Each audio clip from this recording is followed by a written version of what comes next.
If you've ever felt quietly erased by the people who were supposed to love you the most, stay with me. Because what I'm about to tell you didn't just hurt. It rewired something inside me.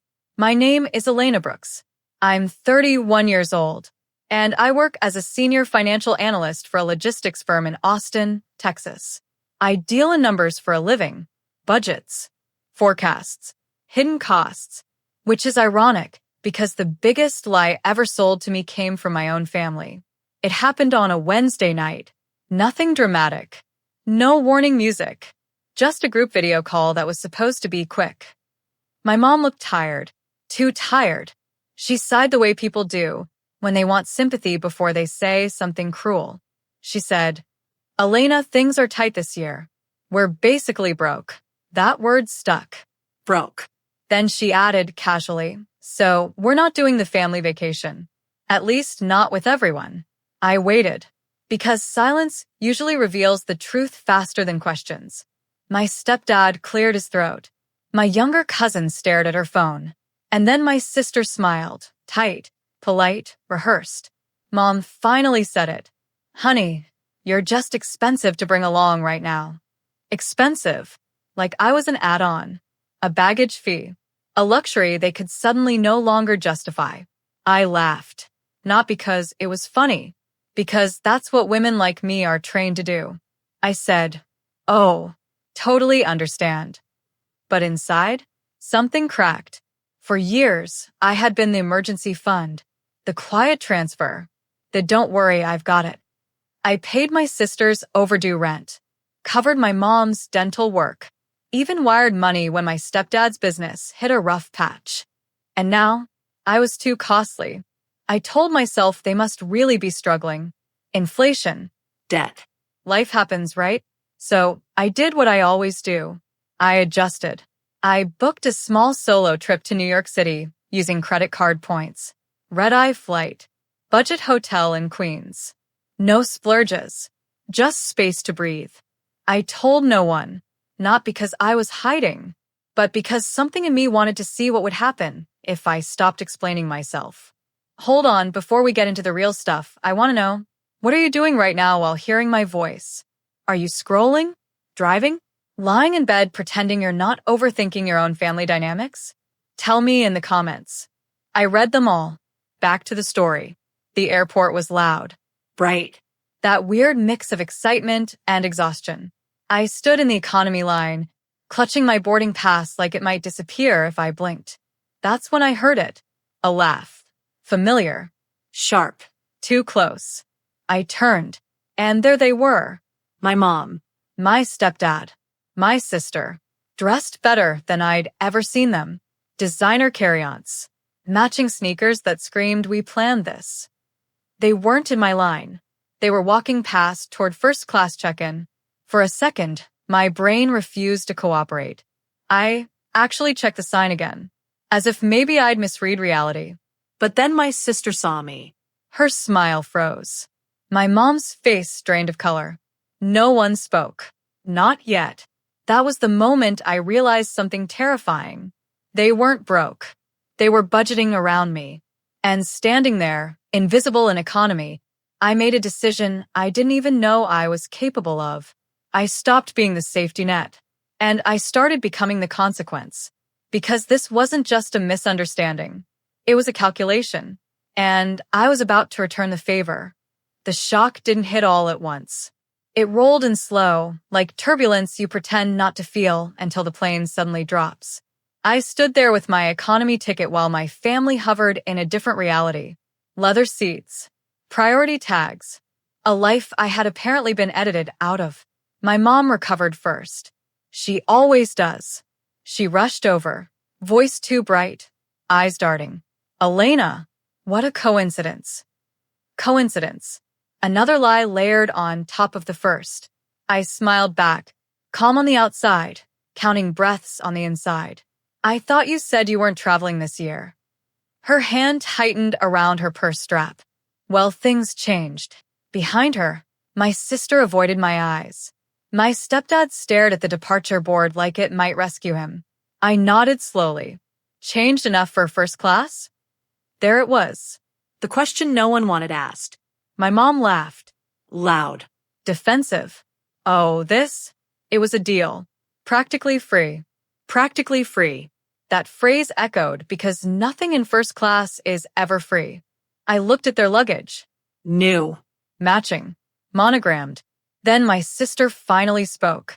We didn't think you'd mind. You're always so independent. Independent. That word people use when they want permission to neglect you. I wanted to scream. I wanted to cry. Instead, I did something far more dangerous. I said, "Of course. I get it." Because the moment you show them you're hurt, they rewrite the story and make you dramatic. We stood there in an awkward half circle until the agent called for first-class boarding. My mom hesitated. For half a second, guilt flickered across her face. Then she followed the line. Didn't invite me. Didn't explain. Didn't even look back. I watched them walk away, and something inside me went very still. On the plane, I sat between a man who smelled like cologne and a woman chewing gum aggressively. Normal. Cheap. Forgettable. But my mind was racing. I replayed every emergency call, every late-night transfer, every "we'll pay you back." I opened my banking app, scrolled, added it up. Over 6 years, I had quietly given my family more than $42,000. Not loans. Support. Support they used to upgrade their lives while downgrading my place in it. When we landed in New York, I didn't go to the hotel right away. I sat in the terminal, phone in my hand, staring at my mother's contact. I could confront her, demand answers, beg for honesty. Instead, I did something colder. I turned off notifications. No texts. No calls. No rescue. That silence lasted exactly 3 days. It started with my sister. "Hey, random question. Did you change something with the electric account?" Then my mom. "Sweetheart, your stepdad's card declined. Can you check if your transfer went through this month?" I read the messages slowly, carefully, and for the first time in my life, I didn't rush to fix it. I replied with one sentence. "I'm a little tight on money right now." The irony tasted bitter and perfect. Minutes passed. No reply. An hour later, my mom called. I didn't answer. Because here's the truth they never realized. I wasn't just expensive. I was funding the illusion they were living.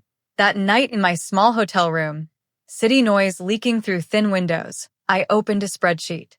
Not to vent. To remember. Dates. Amounts. Patterns. I highlighted every transfer I had ever labeled as temporary help. Rent gaps. Car repairs. Medical deductibles. Last-minute vacation costs they never invited me on. The total kept climbing, and with it my clarity. This wasn't generosity taken for granted. This was dependency disguised as family love. I realized something else too. They didn't exclude me because they were broke.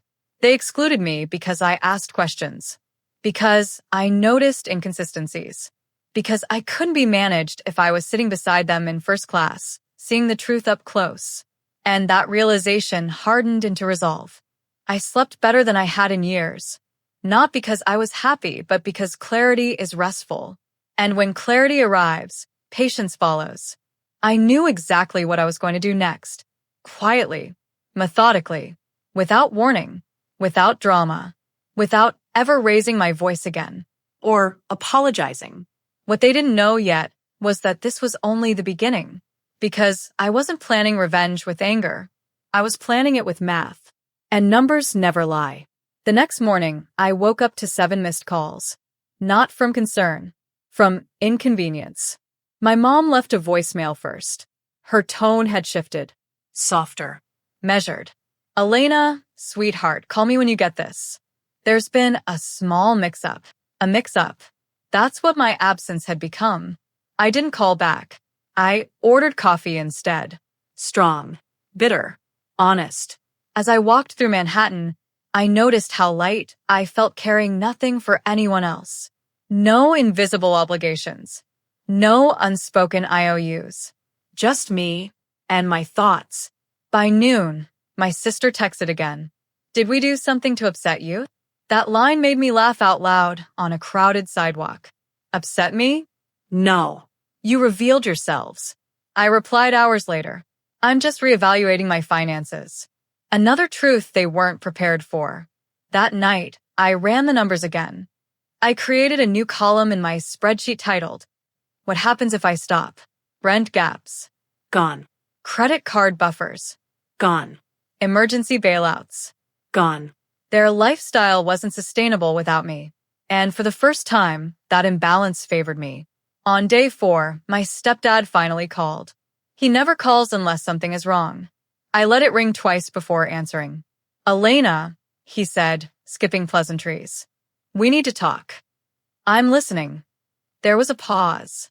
Papers shuffled. "Your mom said you might be feeling excluded." Feeling excluded. Still minimizing. I leaned back on the hotel bed. "I was told you were broke." "We were trying to be responsible," he said quickly. "Responsible enough for a first class?" Silence. Then he sighed. "We didn't think you'd want to come." That was the moment anger finally arrived. Clean. Sharp. "You didn't give me a choice," I said.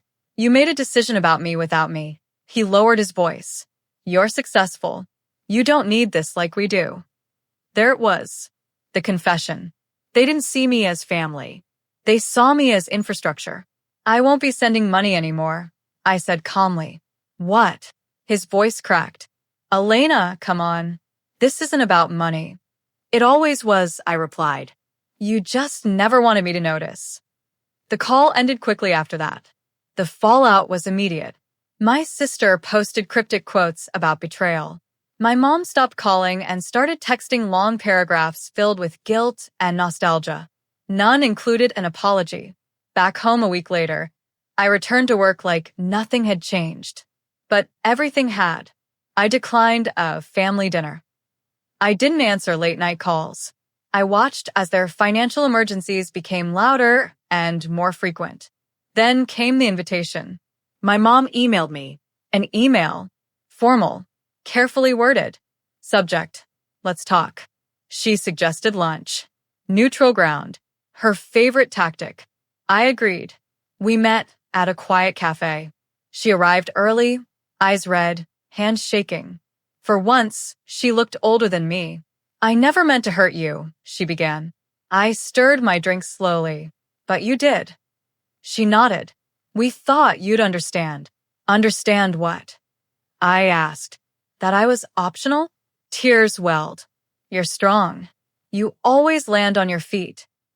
I leaned forward. Strength doesn't mean disposable. She reached for my hand. I didn't pull away. I just didn't squeeze back. "I love you," she said. "I know," I replied.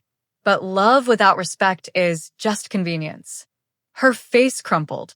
And in that moment, I realized something critical. This wasn't about punishing them. This was about reclaiming myself. Because the real revenge wasn't cutting them off.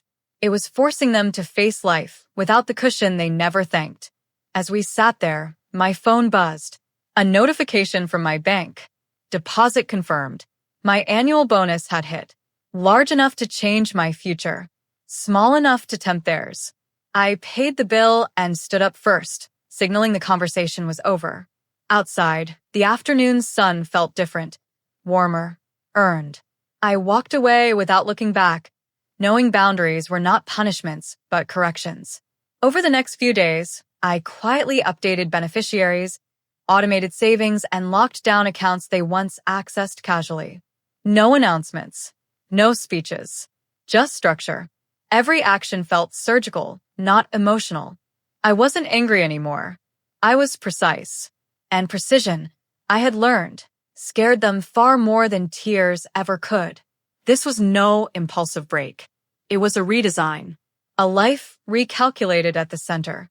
I looked up at my mom and smiled softly.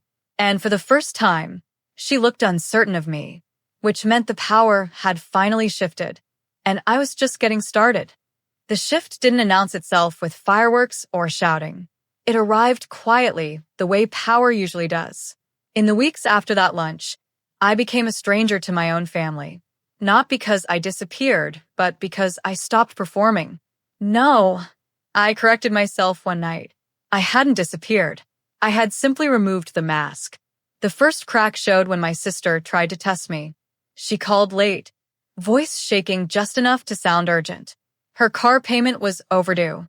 The lender was threatening. Could I spot her for a few days? I paused, then said exactly what she used on me at the airport.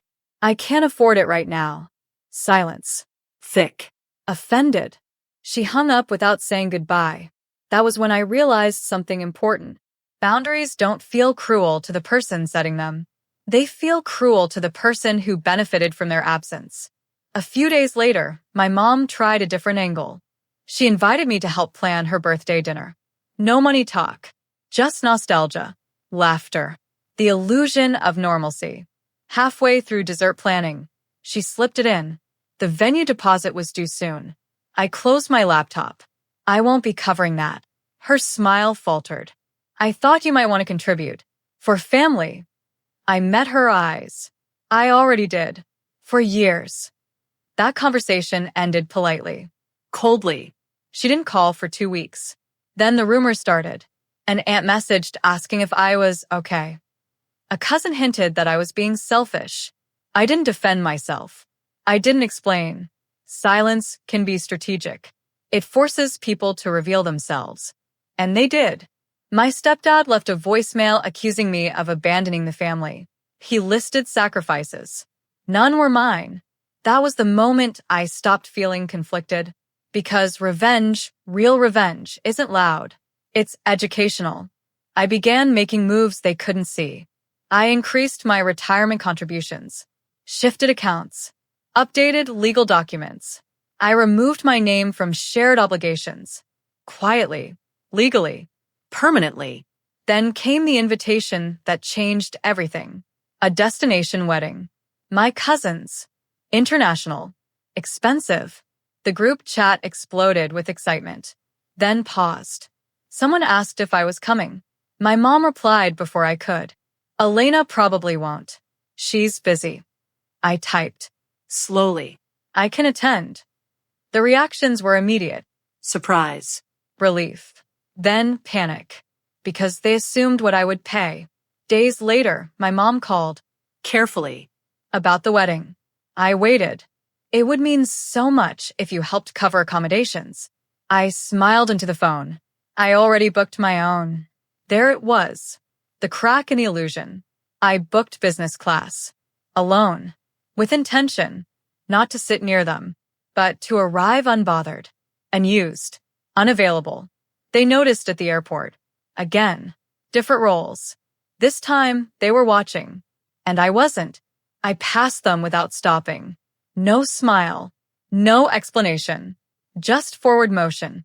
Because the deepest revenge isn't humiliation. It's independence. And they could finally feel it. But they still believed the story wasn't over. They had no idea what I was about to take from them next. I let them believe that distance was temporary. That I would soften. Return. Reassume my role. Hope, I learned, is a dangerous thing to leave uncorrected. So, I corrected it. I accepted a promotion that required relocation. A new office. A new city. New proximity rules. I told them last. My mom cried. My sister panicked. My stepdad asked logistics questions that assumed access. I answered none of them. Instead, I sent a single message to the group chat. I won't be available like before. No justification. No apology. Just truth. The response was chaos. Accusations. Guilt. Memory rewriting. I muted the thread. Because here's the part no one warns you about. When you stop being useful, people reveal whether they valued you or what you provided. And my answer was painfully clear. Weeks passed. Fewer calls. Fewer messages. Less noise. In the quiet, my life expanded. New routines. New confidence. New peace. I wasn't lonely. I was unburdened. Then an email arrived. Subject line. We need help. I didn't open it. Not yet. Because help is a transaction. And I had already paid in full. I closed my laptop. Looked out the window. Smiled. The balance had shifted. Completely. And the final reckoning was approaching. They just didn't know when. Or how much it would cost them. Yet. But they would. Soon. That realization would arrive without mercy, without warning, and without me there to soften. The email sat unopened for 3 days, not because I was afraid of what it said, but because I finally understood the power of choosing when to care. On the 4th morning, I opened it while drinking coffee. Calm. Steady. "We're in trouble," my mom wrote. Real trouble this time. Of course it was. The message was long, detailed, strategic. She mentioned rising costs, unexpected expenses, bad timing. She mentioned family, Love. History. What she did not mention was accountability. I closed the email without replying. 2 hours later, my sister called. Crying this time. Not controlled. Not rehearsed. Real. "Please," she said, "just talk to us." I inhaled slowly. Talk about what? That we made mistakes, she rushed. That we shouldn't have excluded you. That we assumed things. Assumed I'd always be there. Always pay. Always forgive. "And what happens after we talk?" I asked. Silence. Then, quietly, "We need help." There it was again. Need. I leaned back in my chair, watching sunlight move across the floor. "I already help." She cried harder. "That's not fair." "No," I corrected. "It's accurate." She accused me of changing, of becoming cold, of punishing them. I let her speak, because people reveal more when uninterrupted. When she finished, I said one sentence. "I'm not punishing you. I'm protecting myself." The call ended abruptly. That week, I heard everything through the grapevine. My stepdad's business was collapsing. My sister was behind on payments. My mom was borrowing from relatives who had never heard my name mentioned before. They were shocked I wasn't stepping in. I wasn't shocked at all, because consequences feel sudden only to the people who ignored the warnings. Then came the last attempt, a family meeting. They framed it as reconciliation, Healing. closure. I agreed to attend, not out of hope, out of certainty.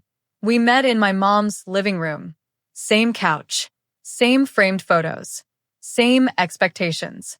They sat together, united, nervous. I stood. My mom spoke first, apologized, Carefully. without specifics. My stepdad followed, defensive, practical. My sister cried, Loud. emotional. When they finished, they looked at me, waiting for reassurance, For rescue. For the old version of me. I didn't sit down. "I want to be very clear," I said. "I love you, but I will never again finance a life I'm not allowed to fully participate in." My mom reached for me. I stepped back. "This isn't revenge," I continued. "This is correction." They tried to argue, to justify, to bargain. I raised my hand. "I'm done negotiating my worth." The room went quiet. I picked up my coat, headed for the door. My mom whispered, "What are we supposed to do now?" I turned. "You figure it out," I said. "The same way you expected me to." I left without hugging anyone. Outside, the air felt lighter, cleaner. Weeks passed. The messages slowed, then stopped. And something unexpected happened. They survived. Not comfortably, not easily, but honestly. And so did I. I moved cities, started fresh, built a life where love wasn't transactional. Sometimes I miss them. Sometimes I don't. But I never regret choosing myself. Because the deepest revenge wasn't watching them struggle. It was watching myself finally thrive without carrying their weight. And that was the moment I understood. I was never expensive. I was priceless. And they couldn't afford me anymore. The silence after I walked away felt unfamiliar, almost suspicious. For years, chaos followed me like a shadow. Now there was space. Space to think. Space to choose.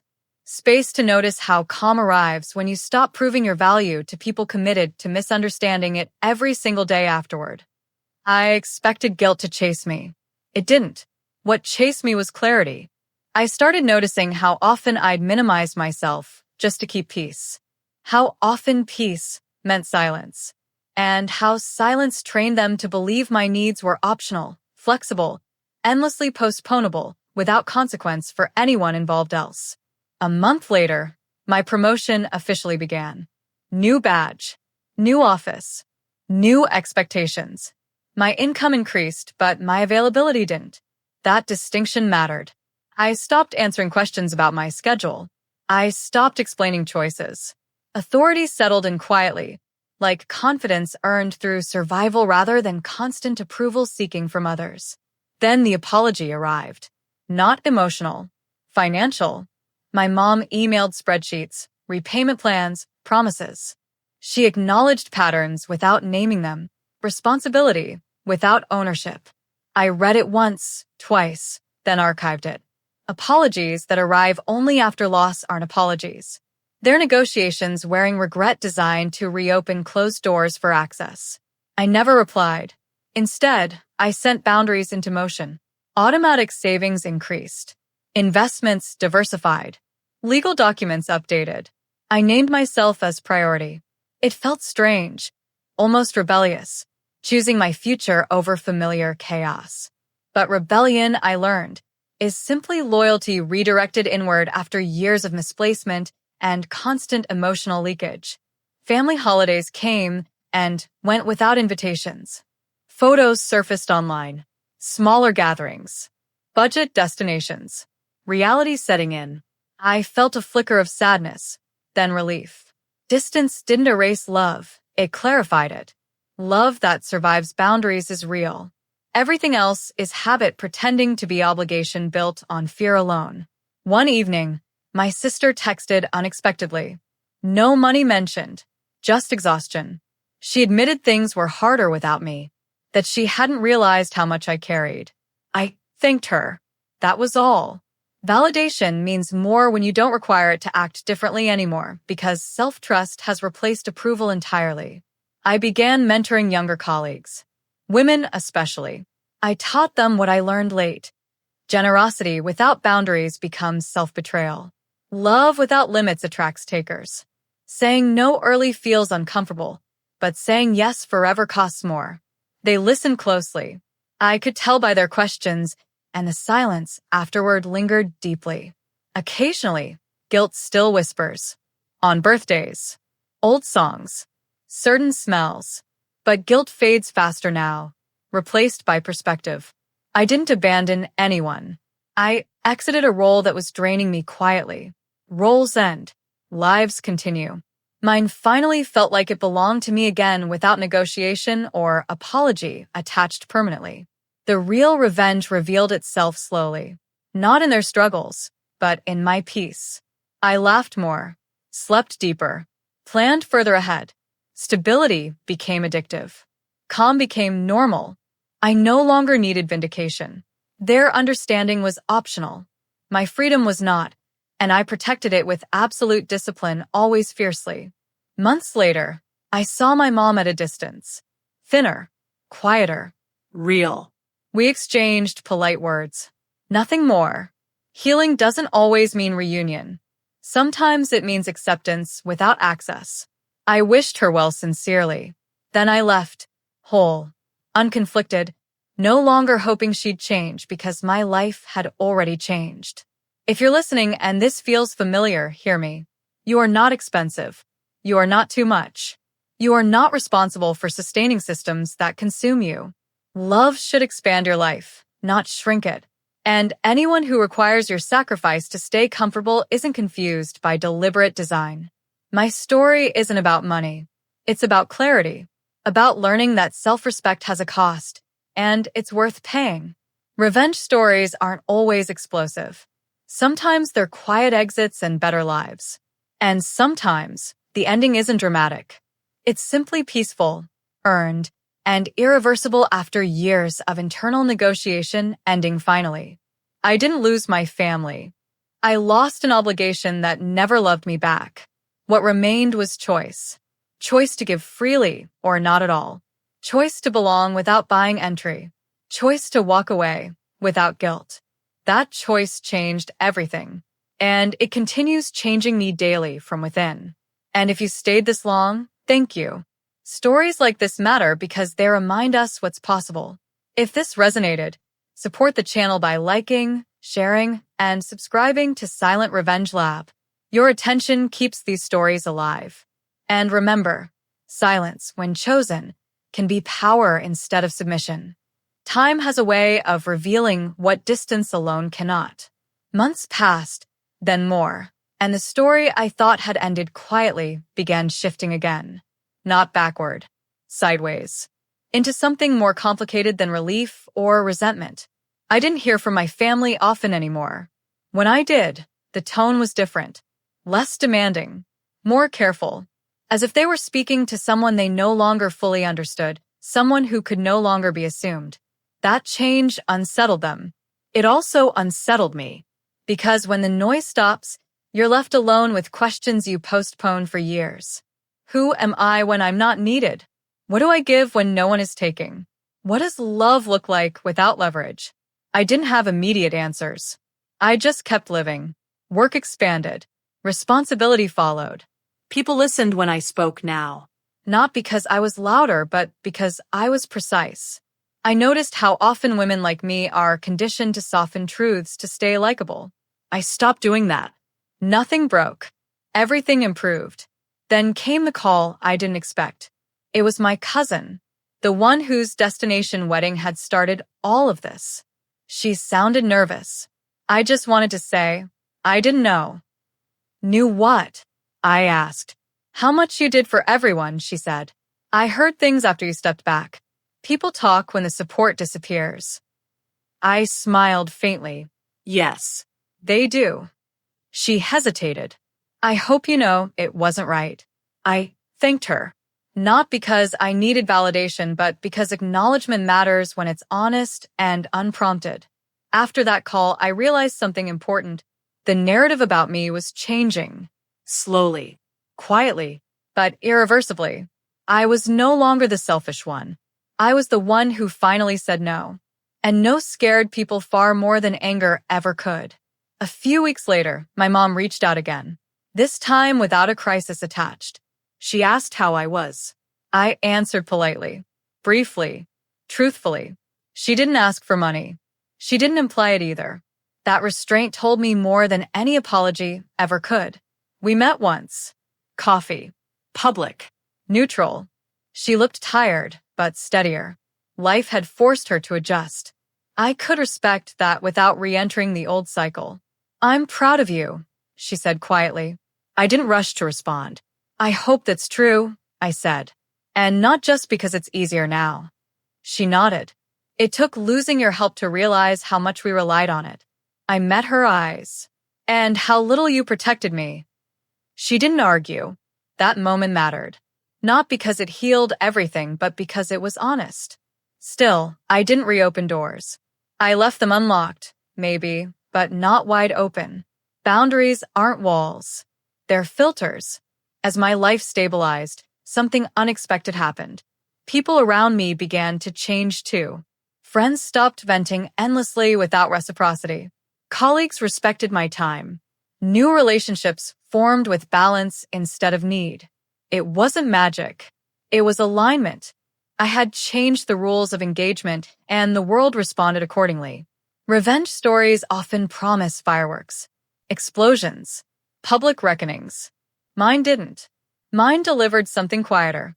Respect. Not demanded. Earned. And perhaps the most satisfying part of all? I no longer needed them to understand what they did wrong, because I understood what I deserved. That shift made every past slight irrelevant. Every justification unnecessary. I wasn't waiting for closure anymore. I had already moved beyond the chapter where they controlled the narrative. The next one belonged entirely to me. And just as I began to believe the story was truly over, one final message arrived. Short. Direct. Unexpected. It changed everything one last time. The message came on a Tuesday night, ordinary enough to almost ignore. Unknown number. No greeting. Just one sentence. I finally understand what we did to you. I stared at the screen for a long time.